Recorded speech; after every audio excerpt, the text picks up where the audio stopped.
Hello there, welcome back to the Worship Podcast. I can't believe it's worship. I'm Lester Sim. And I'm Lester Ong. And once again, this is the Worship Podcast for amateurs, by amateurs.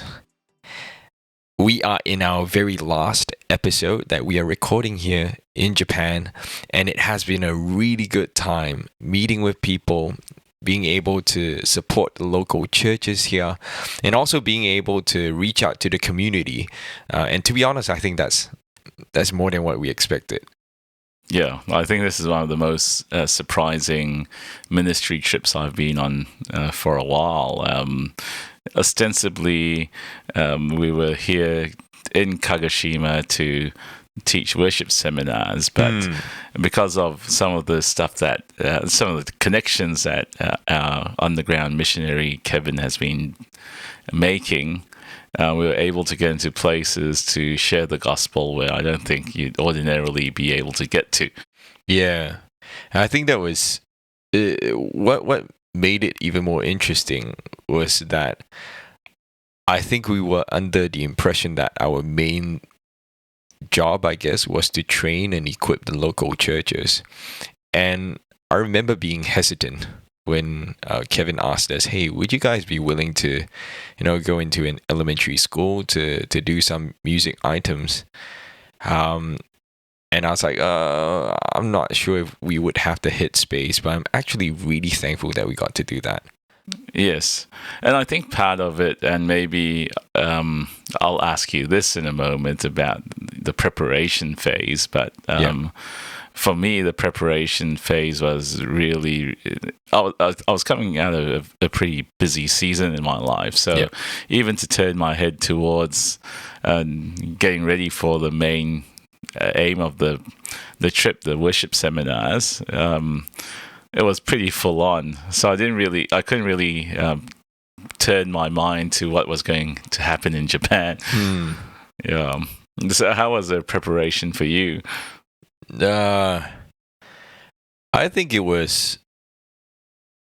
I didn't feel like I was the most prepared because also at work we were coming to the end of the term, and it was pretty rough going toward the end of the term. So now I think I was only able to properly give my attention and my headspace to the teaching that I was about to do when I was on the flight.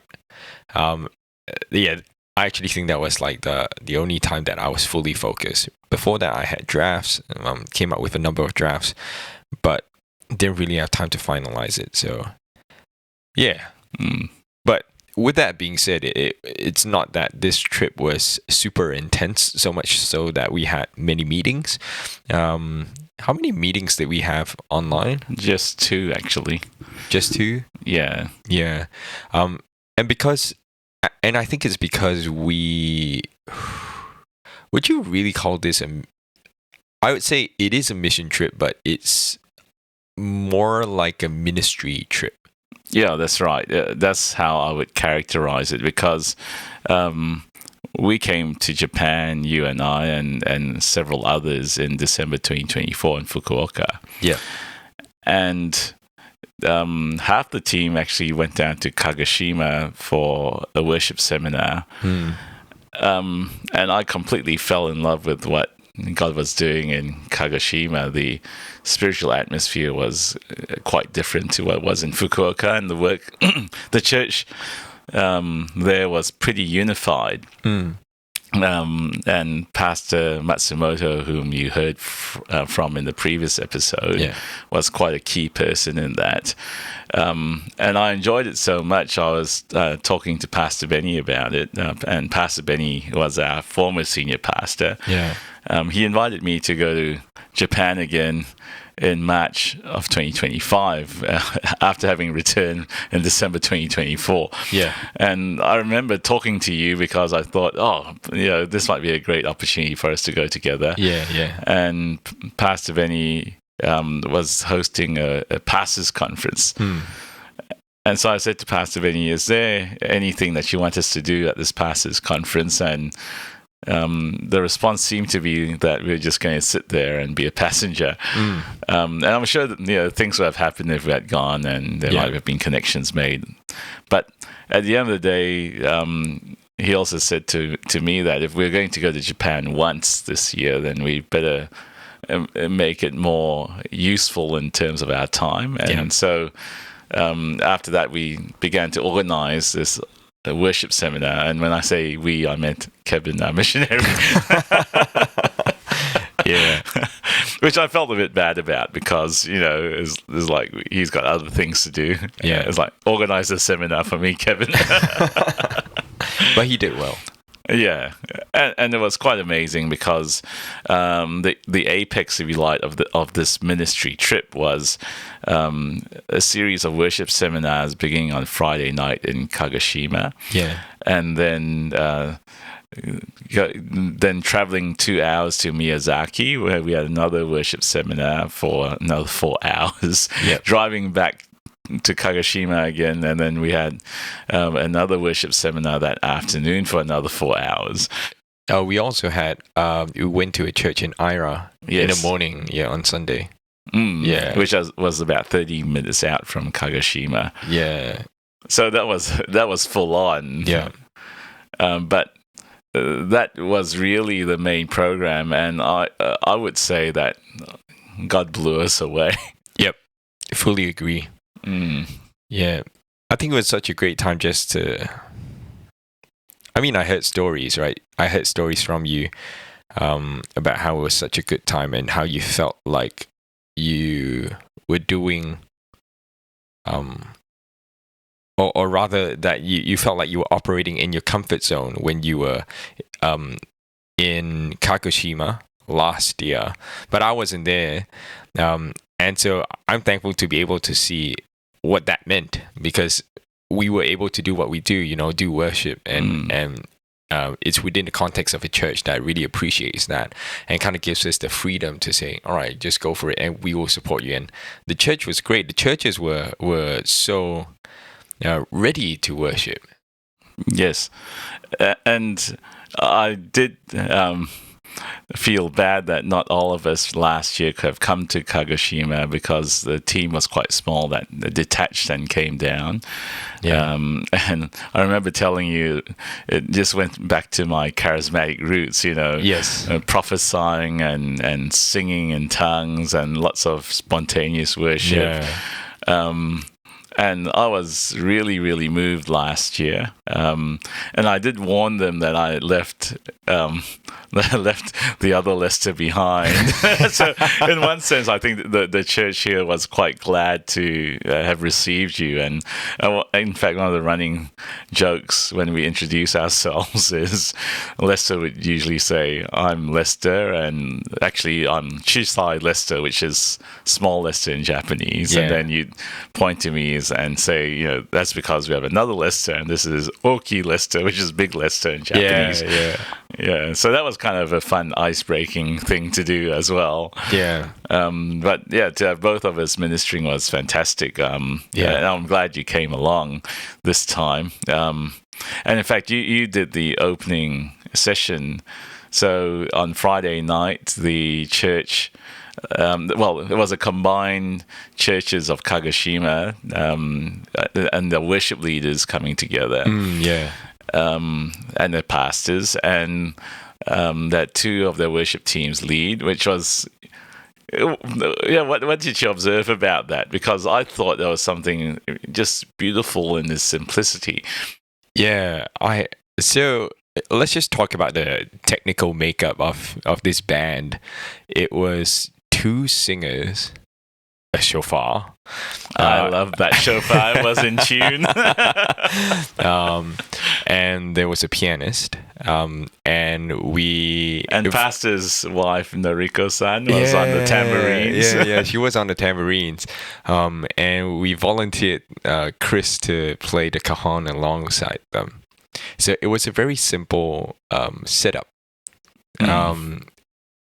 I think in terms of technicalities, it's not as polished as say for example, like our church where everything's like flowing well from key to key, you know, like you have like a synth pad that's just holding stuff down while you free worship over. You know, it was pretty raw, but I think in spite of that, there was such a purity in the heart of worship, which made me realize that all these technical things that they might not have, like I just failed to notice them after when I was in that journey of worshiping. So I actually really enjoyed it, and I think I mean, people who have listened to this podcast would know that I kind of fluctuate, and I do have my hesitations toward my charismania upbringing, but I felt like I was relieved to be back in a place where I could flow in the spirit.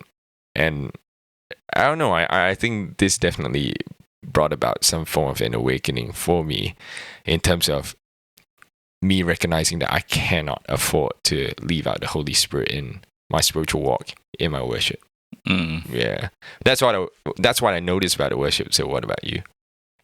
Well, I think in simple terms, it was loud, it was passionate. Yeah. When they started free worship, everyone was in. Yeah. The congregation was in, and it doesn't fizzle out. So unless the worship leaders changed tack, I'm pretty sure the congregation would have kept singing. And the size of the congregation was?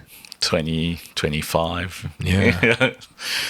Incredible, right? You have such a small group of people, but yet the sound that kind of reverberated throughout the entire room that night was just so powerful.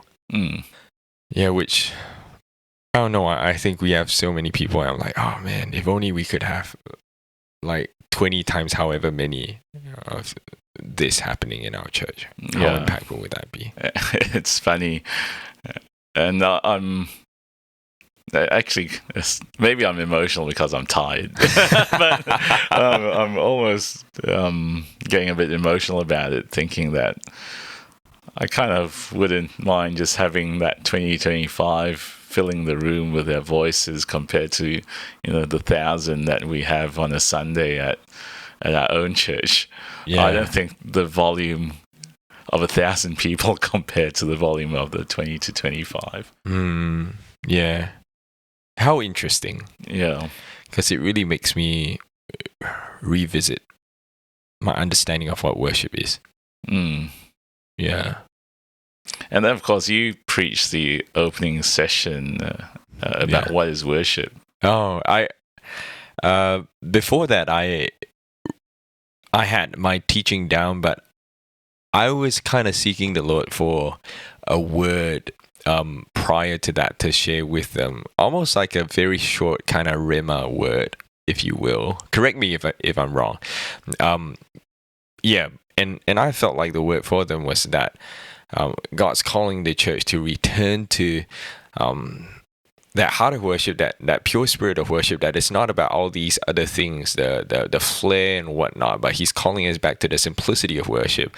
So I think in my mind, I thought that I was to bring that word to them, to almost like to encourage them to say, hey, you know what, don't pursue all these things and whatnot, because maybe they were. But I felt as we were worshiping, I felt such a conviction in my spirit that word had changed, and that word was possibly more for myself, more for our own church, and that we were here to learn from them. And so I started off saying, oh, wow, it's incredible, and I feel like we are here to learn from you. And it's so beautiful because God works in wondrous ways where, though we are literate, we're still there to equip them, but we are also benefiting from this experience as well. And it's not just one party kind of pouring into the other, but both just kind of simultaneously just edifying each other. Yeah. Well, what I was trying to get you to think about, I suppose, was the content of your message, because that was pretty significant as well. I thought, you taught about worship in spirit and in truth, and you positioned it in a very Tim Keller way about laying down idols of success and career and family and all that sort of stuff, approval. Yeah. The core was still John 4, the story of the Samaritan woman. And I structured it in a way of what is worship,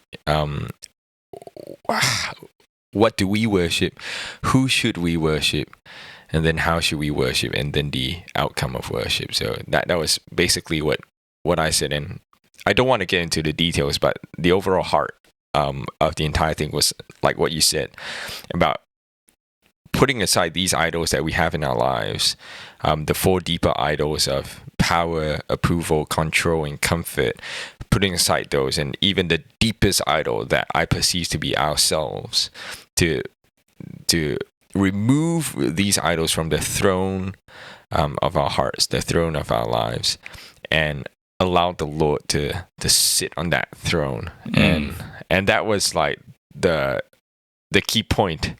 Yes. Yeah, and there were many. Sorry, not many. I correct that. There were some people. I think about 2 who. Two people who came up after, and they were really kind, and they said like, "Thank you for that message, because I realized Jesus is not on the throne of my heart." So that has challenged me and convicted me. Did you want me to talk about what happened the day after? I think you should. Yeah. Okay. So here comes the really interesting thing, because I've got a group of close friends and family back in Perth, and I just pulled them in as my intercessors, saying like, "Hey, you guys are my close friends, and you're gonna pray for me." So I updated them that night to say what I shared with the church. And this idea, I just included a short line to say that, well, it's about inviting the Lord back onto the throne of our hearts. And then my mother-in-law sends a picture of this. It's a painting of a throne, and I think this throne's on fire, and there's a hand that's kind of pointing to the throne. And I'm like, okay, random picture. Maybe she Googled it or whatever. But she said, she said that she was in a prophetic meeting back in Singapore about a week or 2 ago. And it's a prophetic meeting. And in that meeting, there was this prophetic art that was drawn about inviting Jesus back onto the throne. And I was just like, wow, incredible. I mean, there could be a ton of things that you could paint and whatnot, but this was exactly what we talked about. And my mother-in-law happened to be in Singapore just for that, to see that, and so she was able to pass that along to me, and so I then passed it on to the church, which I think kind of also blew their minds. They're like, wow, incredible. And I think the main point here is that God's speaking, not just here in Japan, but speaking through Singapore in some way, some shape or form, to the Japanese people, and that really blew my mind too. Yeah. I think it was just an amazing way for God to sort of put his stamp on it, to say, I'm in this. Yeah.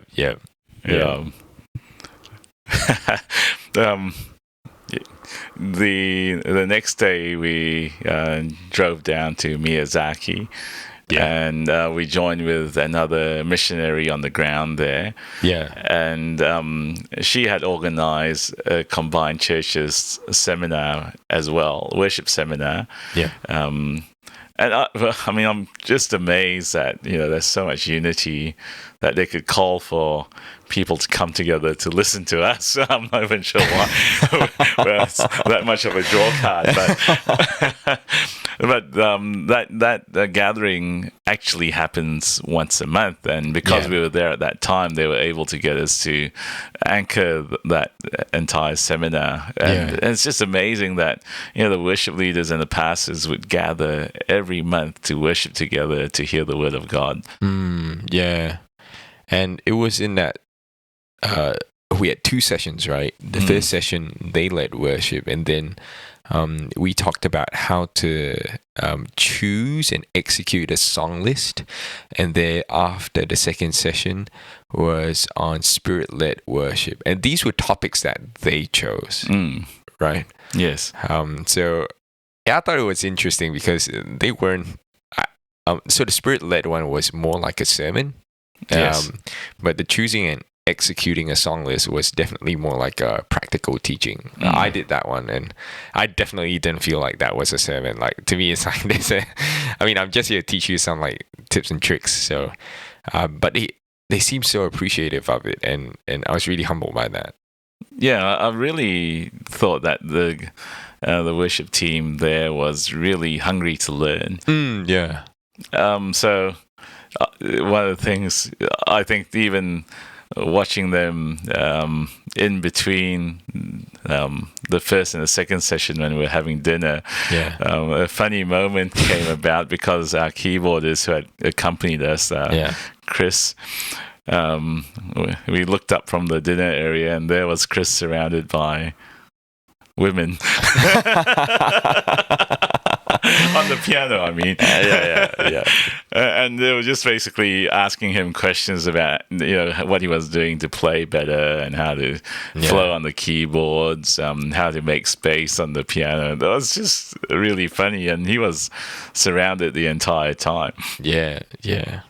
Yeah, so we promised that Chris would run Zoom workshops for them going forward, which I think is a great fruit from that moment, that we can now keep in connection with them in the coming year. Yes.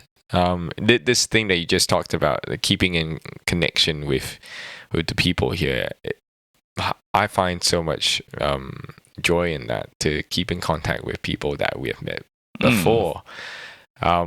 And not just Pastor Matsumoto, who you met last year, but we've met some of our contacts as well, and it has been so good just keeping that connection alive, just to show them that, hey, we're thinking about you. We're here to pray with you, to stand with you. And I think they definitely do appreciate that. Yeah. Sorry, yes, I digress. So keep going, please. It's a good digression, because even one of the people we met in Fukuoka last year had moved to Miyazaki, and she really made the effort when she found out that our team was coming to do this worship seminar. And she's an unbeliever, but she just wanted to come so she could catch up with us. I thought that was really sweet of her, because clearly, like, if you're an unbeliever, choosing and executing a song list, that's Greek to you. Like, what is this? And then spirit-led worship. That is a pretty specialist topic. So it's not even just a sermon, but she stayed for 4 hours. And I was just so moved by that, because she was there because she wanted to see us. Yeah. And I think one of the things I was really impressed in terms of what God was doing in Miyazaki was there was a significant proportion of the people here who were younger. Yes.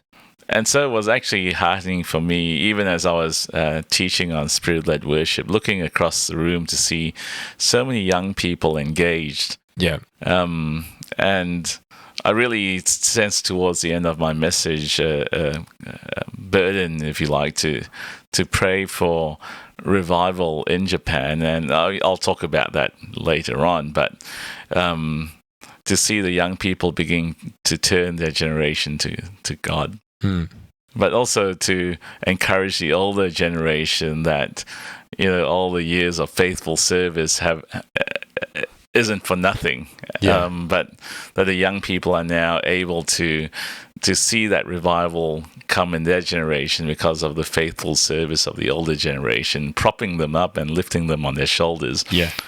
So it was just an amazing picture for me, and it gave me a lot of hope for what God was going to do in Japan.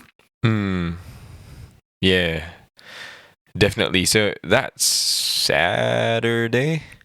Yes. Then Sunday.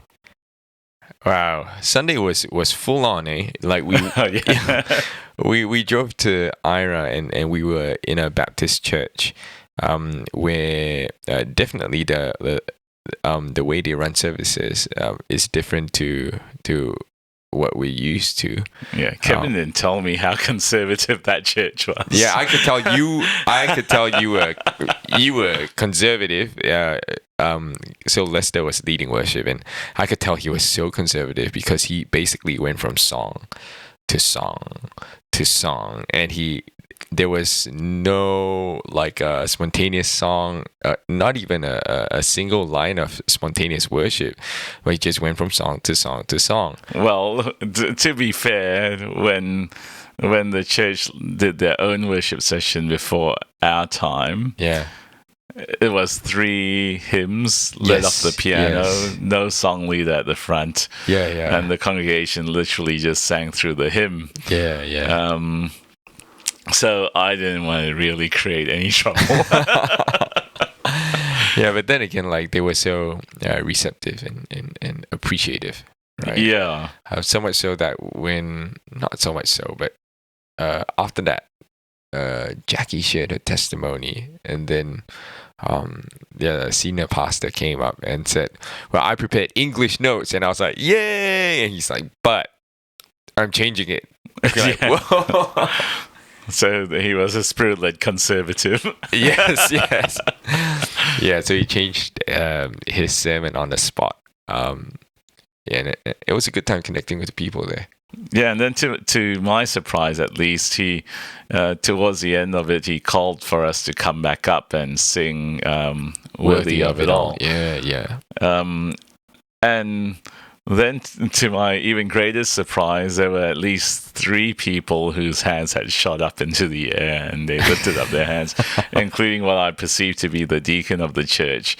And there were a couple of people who actually were visibly moved. Yeah, and that's, to be honest, I think that's something that I've sensed in a lot of the churches that we've been to, that we're just singing. I mean, of course, we know we're not just singing, but as we worship, we do see people being visibly moved. And I think to an extent, there's such an encouragement to the Japanese people to know that here we are as foreigners coming to their land to encourage them in their faith. Yeah, the deacon of the church, as he went around hugging us, I was like, oh no, like he looked really emotional, and he looked like he was about to cry out. And I felt I was about to cry too. If he cried, I would have cried. But I saw that. Yeah. And of course, we hung around with them to have a bit of a snack and some coffee. And before we knew it, we were secreted back to Kagoshima so that we can start the worship seminar that afternoon. Yeah, because we were going to run for 4 hours as well, right? Yeah. But we literally got there with just enough time to set up our gear. And we went straight into it. Yeah. So for that one, we also did a training on how to choose and execute a song list. I thought it was really interesting that of all topics, both independent organizations and churches just chose that same thing. It was interesting. I think they must feel like they do need a lot of training in that. So that one was way more practical than what we did in Miyazaki, because when we had questions and answers, we had a piano that was really close by. We could demonstrate stuff. And Chris became surrounded by women pianists again. Yes. That's a running theme all throughout the entire mission trip. Yeah. And we got to show them the spreadsheet. And the reason why I'm saying this is because I will always remember the moment where Pastor Matsumoto... Wait, what's the spreadsheet? All right. Just to clarify. So part of my teaching when it comes to choosing and executing a song list is to prepare the ground. And to prepare the ground means to look at all songs that you could possibly sing in your church. And to firstly... put down 2 to 3 themes for each song, and then to put down which is your best key to do it in. And the best key is, of course, defined by where the highest note in the song is, and knowing what your own highest note is, and you work backwards, kinda, to find out which key is suitable for you. So I put that all in a spreadsheet because that's just more, that's just easier to manage as compared to like paper and pen. So I do that just so I'm able to change things as I go along. I can make it better or whatever.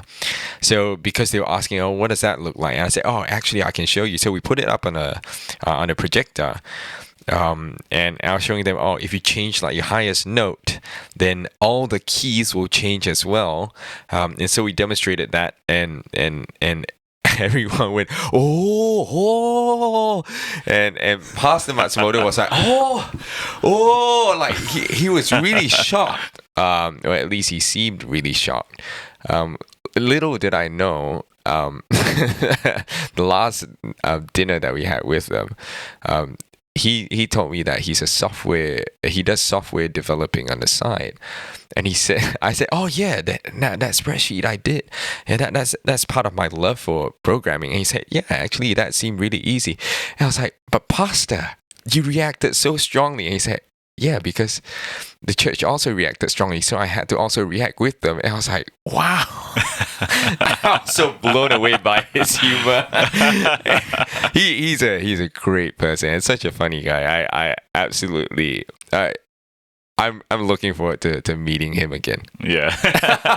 And I think we're really blessed to have him on the podcast, as you heard from the episode before. I did tell Lester, if we could actually get more listeners listening to his heart, and just listening to a Christian in Japan, I feel like maybe more of us would get a burden for this nation. Yeah, and the beautiful people here. And I think your words, when I grow up, I want to be like Pastor Matsumoto. Yes, I did say that. I do want to be like him, meek, humble. When people are talking, he looks at them straight in the eye. When his wife talks, he looks at her face, like, and he's always so kind, translating English to Japanese for his wife. And I'm just like, wow, such an incredible man. Yeah. You don't see that every day. Yeah, sorry. So we were talking about the teaching. So we showed the spreadsheet. Thereafter, we demonstrated certain things. And then the second session was... we're talking about worship and intercession, and for me, actually, this was the prophetic burden that I brought to Japan this time as we were preparing the team. I was led to Amos chapter 9, where God said that I will once again rebuild the tabernacle of David, and that passage is something which I've carried with me for a very long time. Because the tabernacle of David basically was a picture of a worship that's really unrestricted and free, and essentially not burdened by that progression of the outer courts, inner courts, holy of holies, devoid of animal sacrifices. But then we see when David put up this tabernacle to house the ark, it was probably the establishment of institutionalized music as part of worship in Israel. And so that's, for me, the model of worship in the modern day church. But allied to that was the idea that in the tabernacle of David, there was not only praise and thanksgiving, but also petition, which means worship and intercession was hand in hand. And it then said, when the tabernacle of David is reinstated, then there will come a time of unprecedented harvest where the plowman will overtake the reaper. And I love that picture. And obviously he's talking about Israel, but I think there's a prophetic foreshadowing as well for what happens in the church. Yeah.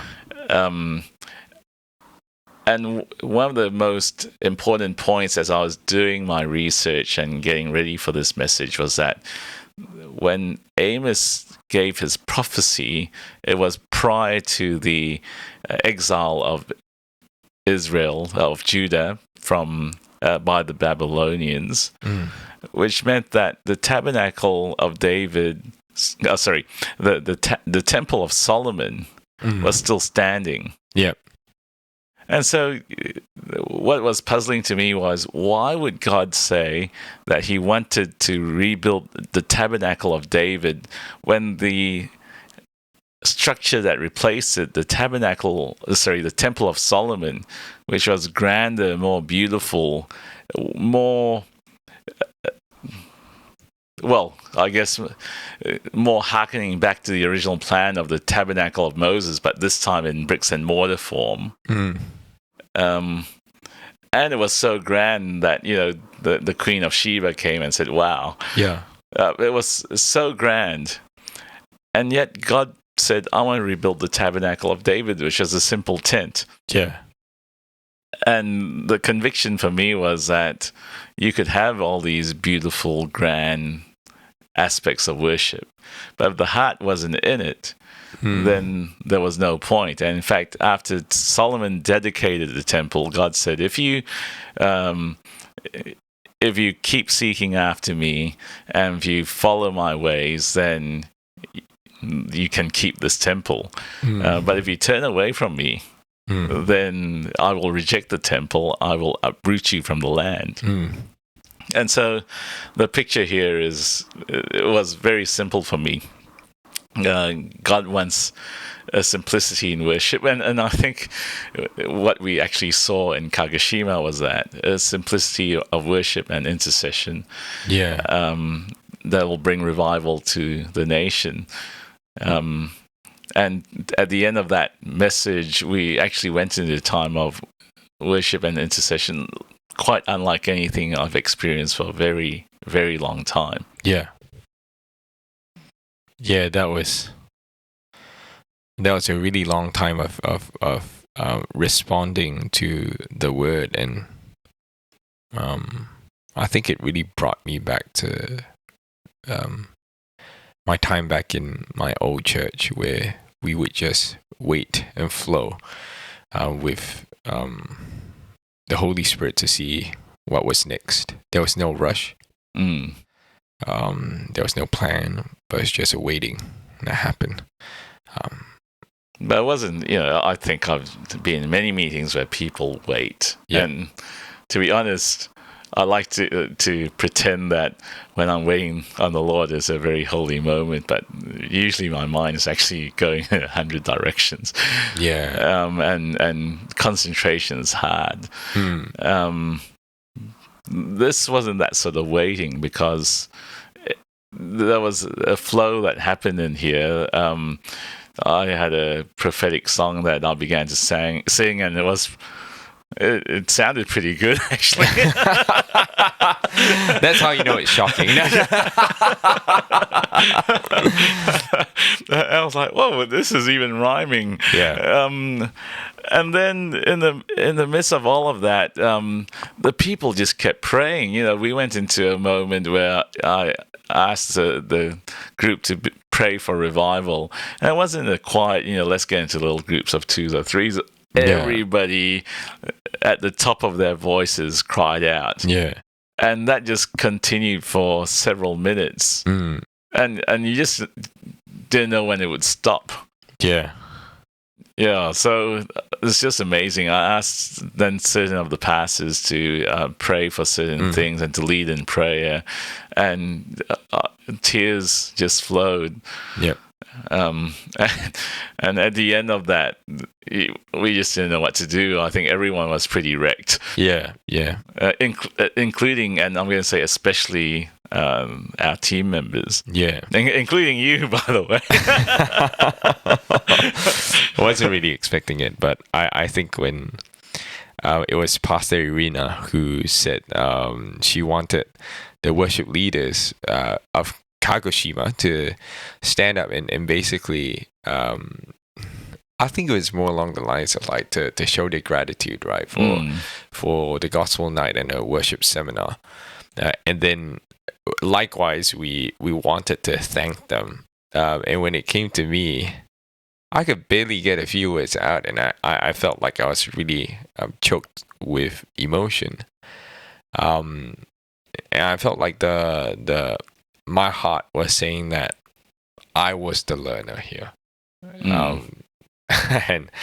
And it seems like I was the trainer, but I have to humble myself to recognize that there's so much that I can learn from the purity, and like what you said, the whole tabernacle of David. I feel like that's like a running thing throughout the entire trip, because we were talking about this even before we shared it, and you definitely had this upon your heart before we even came to Kagoshima.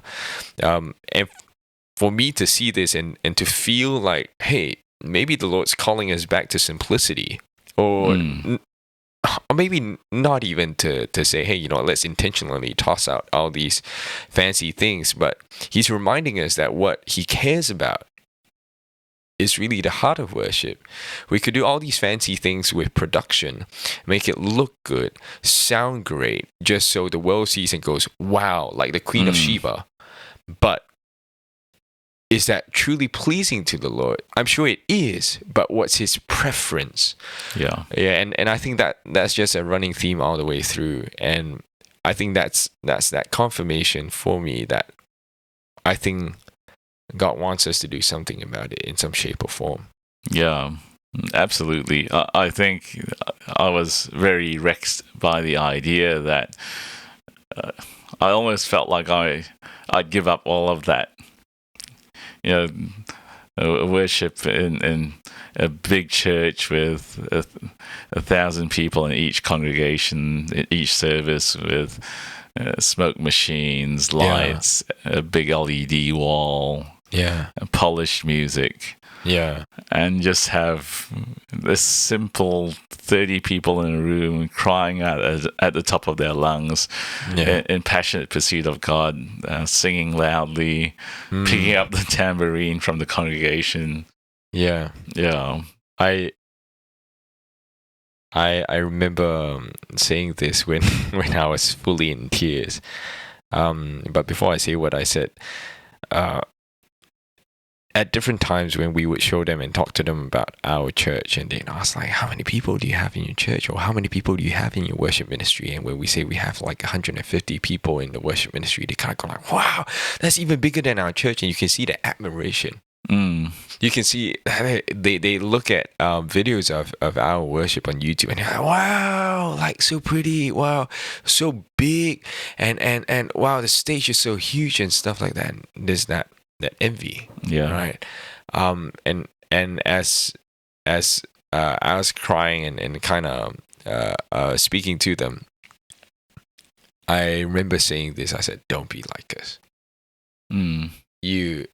I think it's so easy for a small church like that to look toward the modern day prototype, the Western church, and go, that's what we're meant to be like, and if we're not there, we gotta work toward that. And I felt so convicted to tell them, don't be like us, don't try to be like us, because they don't understand that there is, in some sense, and it's gonna be a little harsh, but there is a certain kind of disease that we have in the modern day church, where we have become so desensitized to what worship is. Church has become an activity. You've got a ton of nominal Christians who go, well, we're going to go to church because it's Sunday. And I don't know. While we do have bodies packing into the church, what about the hearts? And so I remember just telling them, don't be like us. But what you have here is precious, and keep going with it. And like what you said, in a heartbeat, I go, let's have this. Yeah, and the same feedback that I gave and you echoed earlier was, we came here to teach you guys, and I feel that you've taught us so much more. Yeah.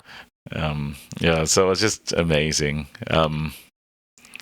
And I know we were meant to make this the last episode in the series, but we haven't even got to the other stuff yet. Oh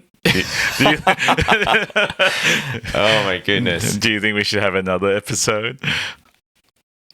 Yeah, I think it calls for it, and this is a very nice end to this first part. We apologize. We did not mean to do this. I just glanced down at the time, and we're at about like 40 plus minutes. So it's a good time for us to say this is the end of the episode, because the later bit goes into, it kind of breaks away from a ministry trip into a missions trip.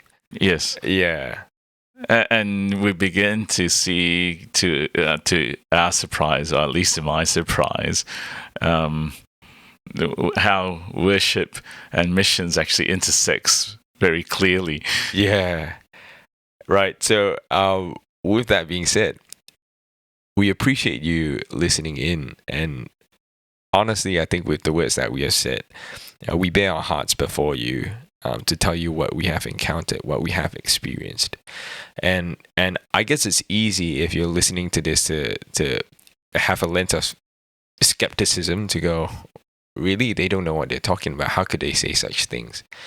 But all I can say is that our entire team, as we were here, we all felt the same thing, and so surely, that's and we're also saying, I wish other people could come and see what we saw. Yes. Yeah. We wish we had taken more people along with us. Yeah. So with that, we have come to the end of the episode. Lester, do you have anything else to say? No. Yeah, so with that, we have come to the end of the episode. We hope you have enjoyed your time with us. If you haven't already, please follow, like, subscribe, comment if this has blessed you in any way. We look forward to hearing how this has blessed you. Share this on to someone else who needs to hear this. We appreciate you for your time, and we will see you on the next one. See you next time.